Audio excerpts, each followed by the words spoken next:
हमारे माँ धीरे से रहना।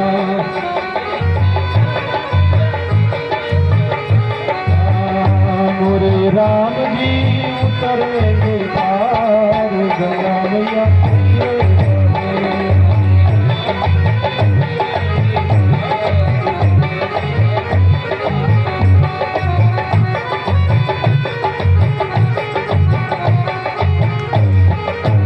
गंगा भैया की जय।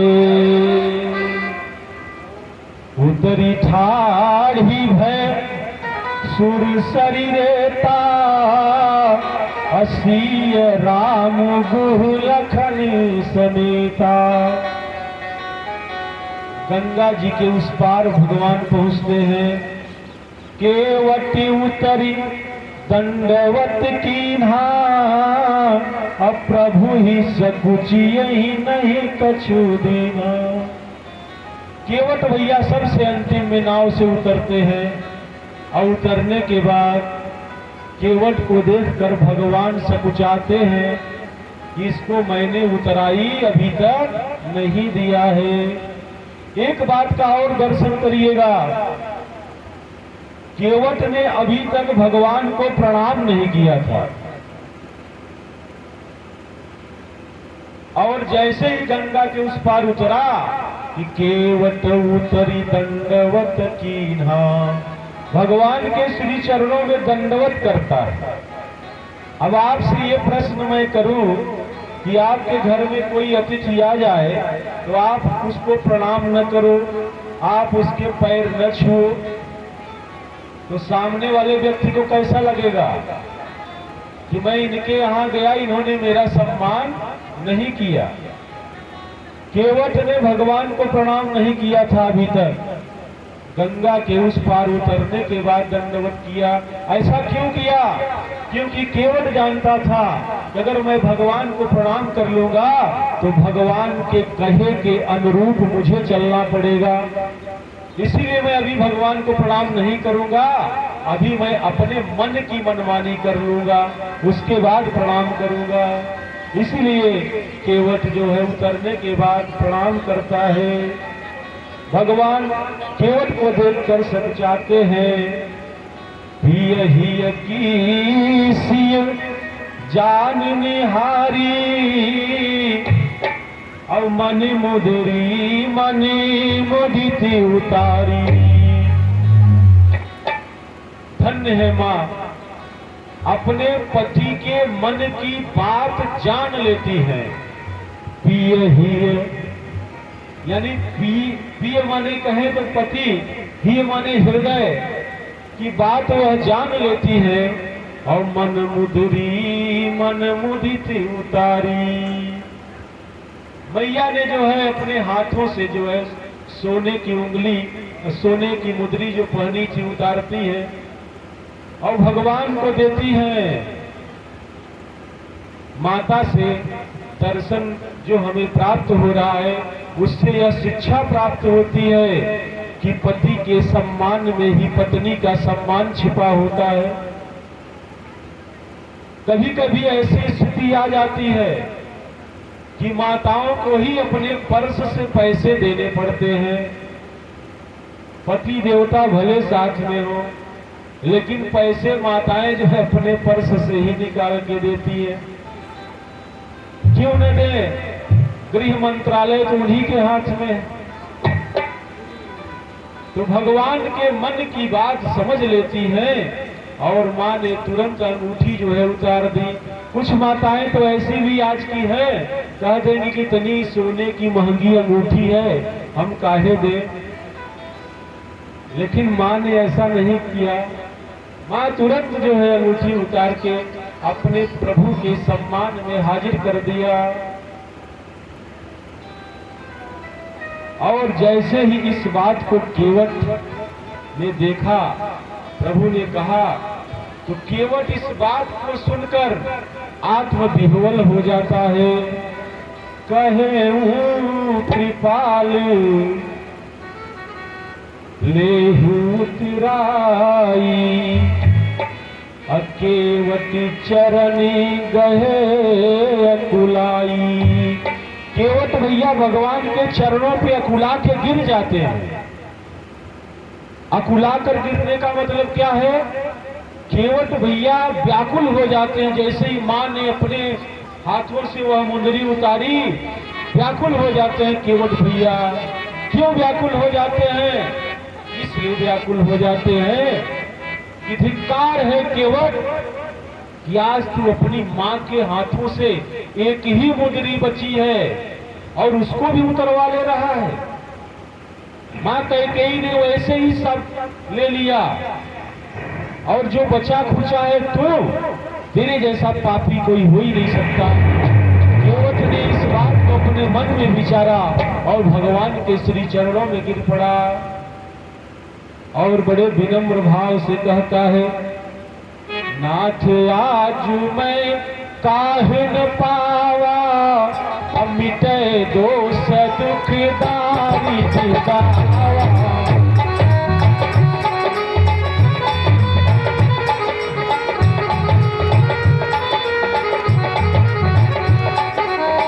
नाथ आज मैं काहे न पावा, मिटे दोष दुख दारी दिखावा।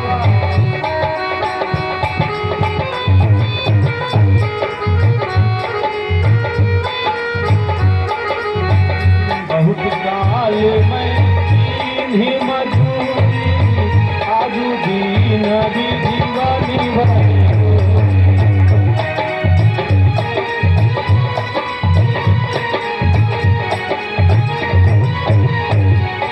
केवट भैया कहते हैं, अब कछु नाथ न चाहिब मोरे, दीन दयाल अनुग्रह तोरे। ऐ दीन दयाल, ऐ कृपा सिंधु, क्या चाहिए हमें? आपका यह प्रेम, आपकी यह कृपा पाकर आज केवट धन्य हो गया। नाथ आज मैं काहे न पावा, मिटे दोष दुखदारी दिगावा।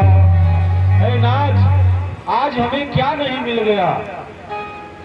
केवट भैया से आप सबको सीखना चाहिए। जिस केवट के घर में एक वक्त के भोजन करने के लिए अन्न नहीं था, जिस केवट के घर में सुबह भोजन कर लेता था तो शाम को यह नहीं पता रहता था कि चूल्हा जलेगा कि नहीं, और साक्षात जगत के पालनहार उसके सामने खड़े हैं, कह रहे हैं केवट मांगो, और केवट कह रहा है कि नाथ आज मैं काहे न पावा, मिटे दोषी दुखदारी दिगावा। केवट भैया से यह शिक्षा लेने की जरूरत है कि भगवान के सामने आप अगर हैं, भगवान अगर आपसे कुछ मांगने को कहते हैं तो आप केवट भैया जैसा ही मांगिएगा। जिसके घर में एक वक्त की रोटी का ठिकाना नहीं है, आप सब लोग उस केवट भैया से संपन्न हो। एक दो वक्त की रोटी नहीं, आपको महीनों अगर काम न करें तो भी दो रोटी आपको मिल जाएगी। लेकिन केवट भैया अगर एक दिन काम नहीं करेगा तो शाम को चूल्हा नहीं जलेगा। और ऐसे केवट भैया भगवान राम से कहते हैं कि मुझे कुछ नहीं चाहिए प्रभु, आज मैं धन्य हूं, मैं क्या नहीं प्राप्त किया। साक्षात जगत के पालनहार जगत जननी मां सीता मैया, भैया शेषावतार लखनलाल, इनकी सेवा करने का शुभ अवसर मुझे प्राप्त हुआ। और केवट ने विनय करते हुए माता जी से प्रार्थना की है, मां अगर अपने पुत्र को कुछ देना चाहती हो तो लौटते समय दे देना। धीरति बारी मोही, धीरति बारी मोही जो देवा, सो प्रसाद में सिर धरी लेवा। आप फिरती बार जो मुझे देना चाहेंगी तो सिरोधार्य होगा वह आपका प्रसाद। बाबा गोस्वामी तुलसीदास जी ने इस पंक्ति में हम जीवों के लिए भी एक बहुत अच्छा संदेश छोड़ा है। कहने का तात्पर्य है कि जब आपके घर से कोई विदा हो तो उसको आपको कुछ देना चाहिए, उससे कुछ लेना नहीं चाहिए। जब कोई बाहर जा रहा हो तो उसके हाथ में 10 रुपए, 20 रुपए, 50 रुपए, जो जैसी श्रद्धा और शक्ति आपकी है देना चाहिए, लेना नहीं चाहिए कभी। बाबा तुलसीदास जी इस बात का दर्शन कराते हैं। भैया केवट इस बात को सुनकर भगवान बड़े गदगद हुए और उसको परम भक्ति का आशीर्वाद देते हैं। केवट भैया ने एक शब्द कहा था कि प्रभु हम और आप एक ही जाति के हैं, एक जाति के हैं। लक्ष्मण सोचे ये पगला गया है क्या, ये केवट है, हम लोग क्षत्रिय हैं और कह रहा है कि हम लोग एक ही जाति के हैं। केवट की इस बात को सिर्फ भगवान समझ रहे हैं और भगवान से कहता है प्रभु हम और आप एक ही जाति के हैं, आप भी पार उतारते हैं और मैं भी पार उतारता हूँ। मैं गंगा जी के उस पार उतारता हूँ और आप भव सागर के उस पार उतारते हैं। इस लिहाज से हम दोनों एक ही जाति के हैं।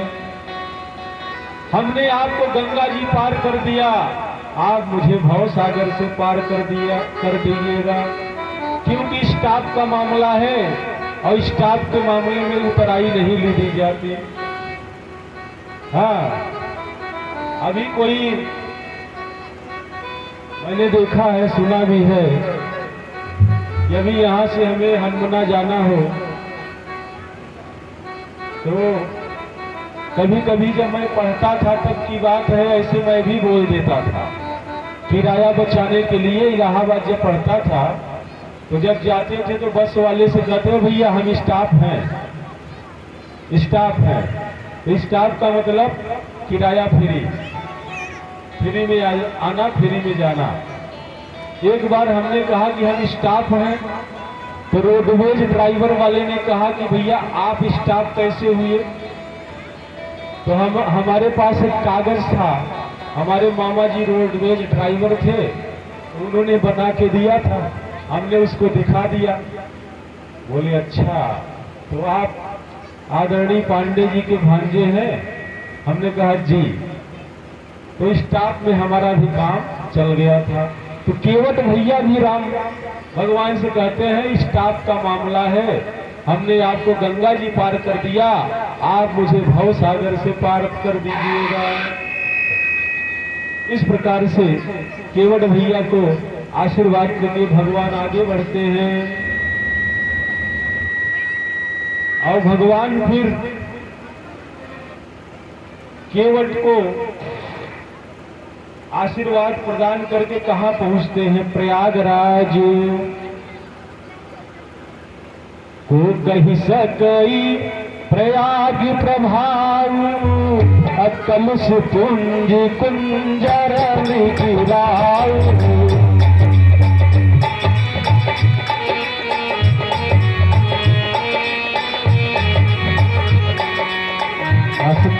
रघुपति देखि सुहावा, सुख सागर रघुवर सुख पावा।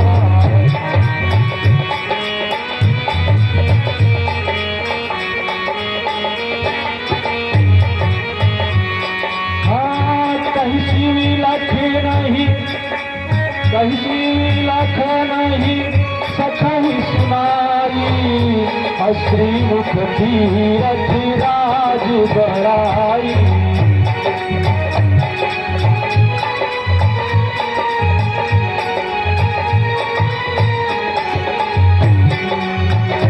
नाम देखी तनि भागा, कहत महात्म अति अनुरागा।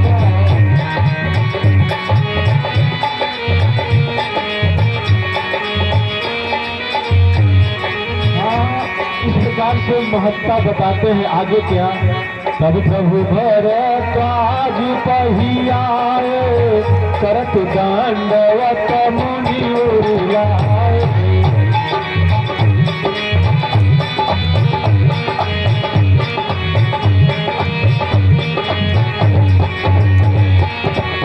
मुनि मनि मोदिन कछु कही जाई, अब ब्रह्मानंद राज जन पाई। तीर्थ राज प्रयाग भरद्वाज जी के आश्रम में भगवान का प्रवेश होता है। तीर्थ राज प्रयाग कहें तो कहां पर है? कितने लोग जानते हैं तीर्थ राज प्रयाग? जिसको हम लोग अभी तक इलाहाबाद के नाम से जानते थे, इसी का नाम है तीर्थराज प्रयाग। और आपको पता है कि नहीं है? मुझे पता है कि हम लोग तीर्थराज प्रयाग के निवासी हैं। यानी जो तीर्थों का सबसे बड़ा राजा है, उस तीर्थराज प्रयाग के क्षेत्र में हम लोग वास करते हैं। ये मत सोचिएगा कि वही गंगा जी के किनारे ही तीर्थराज प्रयाग है। प्रयाग का क्षेत्र, अवध का क्षेत्र विंध्य की अरावली चोटियों तक प्राप्त होता है। और न ज्यादा कहें तो इस तरफ जो पहाड़ दिखाई पड़ रहे हैं, यहाँ तक आपका प्रयाग का क्षेत्र माना जाता है, अवध का क्षेत्र माना जाता है। तो हम लोग वैसे ही प्रयाग क्षेत्र में जन्मे हैं। तीर्थराज प्रयाग में हम लोगों का जन्म हुआ है, अवध के क्षेत्र में हम लोगों का जन्म हुआ है। तो हम लोग तो अहो भाग्यशाली हैं। कुछ करो चाहे न करो, आप तो भव सागर से पार ही हो जाओगे। कुछ करो चाहे न करो, इसका मतलब ये नहीं कि भगवान का कीर्तन करना छोड़ दो। भगवान का कीर्तन तो आपको करना ही पड़ेगा, और तभी आपका उद्धार होगा। और भगवान को पाने के लिए ज्यादा मेहनत करने की जरूरत नहीं है। आप अपने आप को सरल बना लीजिए, सहज बना लीजिए, भगवान आपके जीवन में स्वयं चले आएंगे। अभी मैंने कथा के प्रारंभ में कहा था कि गुरु लोग तो भगवान को मिलाते हैं, लेकिन मैं एक ऐसे चेला को बताऊंगा कि चेले ने भगवान को मिला दिया।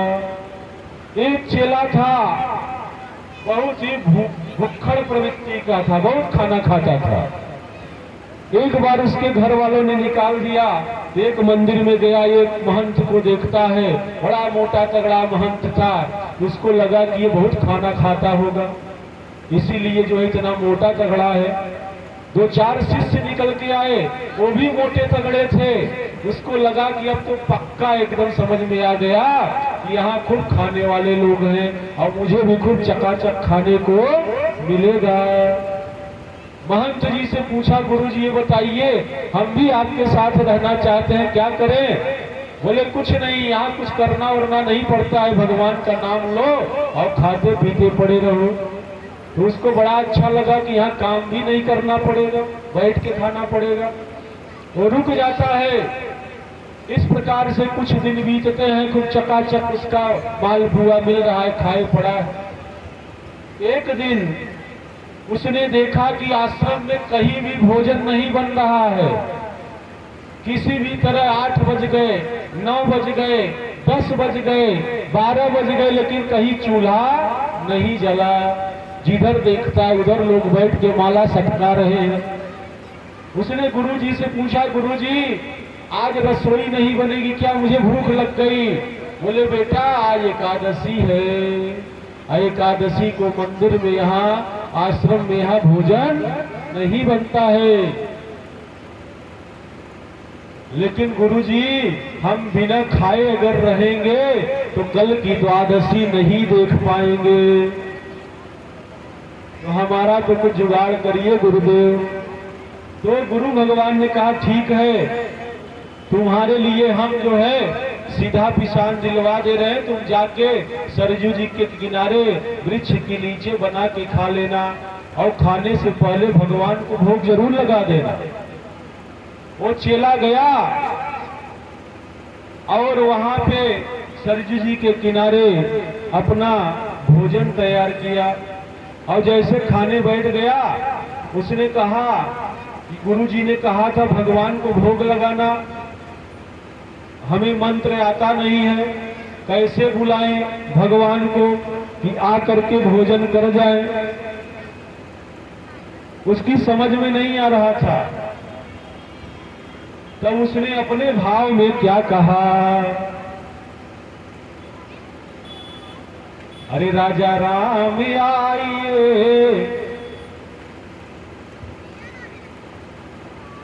भूख लग गई आप लोगों को भी क्या ऐसा लग रहा है। अरे राजा राम आइए, सीता राम आइए, मेरे भोजन का भोग लगाइए। राजा राम आइए, सीता राम आइए, मेरे भोजन का भोग लगाइए।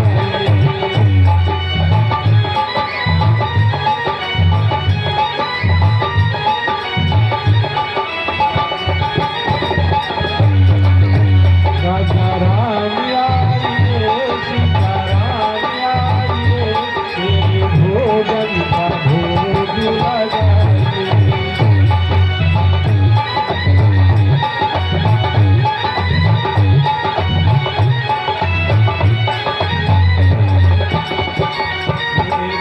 भोजन का भोग लगाइए।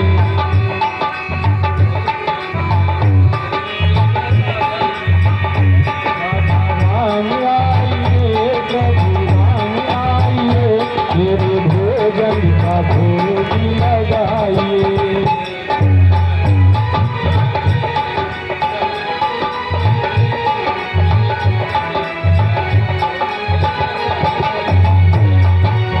भक्त ने भगवान को आवाज दिया और भगवान दौड़े चले आए।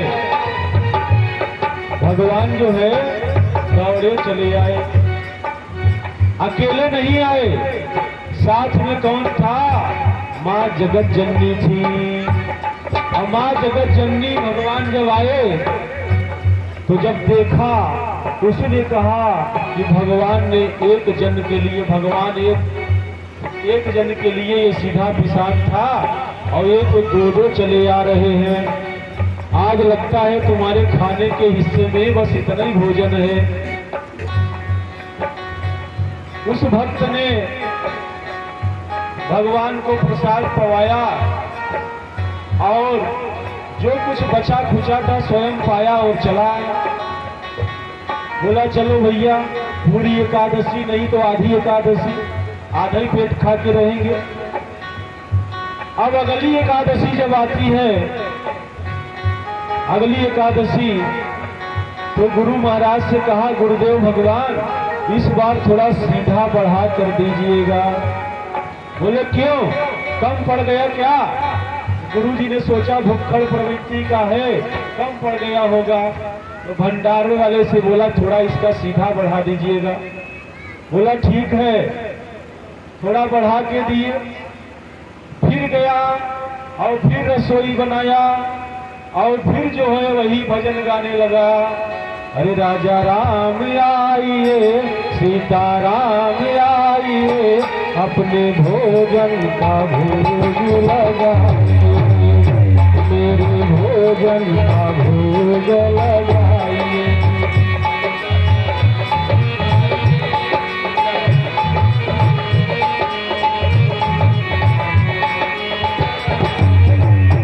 मेरे भोजन का भोग लगाइए।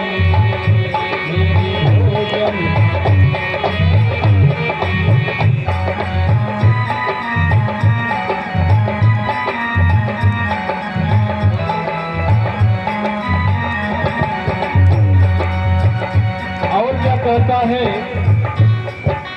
आचमनी अरखानी आरती यहाँ नहीं मेहमानी। आचमनी अरखानी आरती यहाँ नहीं मेहमानी।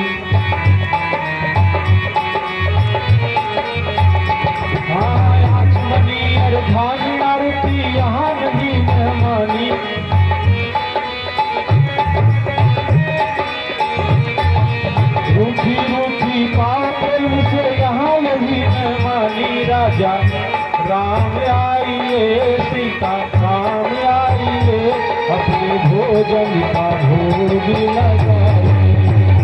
राम आइए, सीताराम आइए, हमने भोजन का भोग लगाए।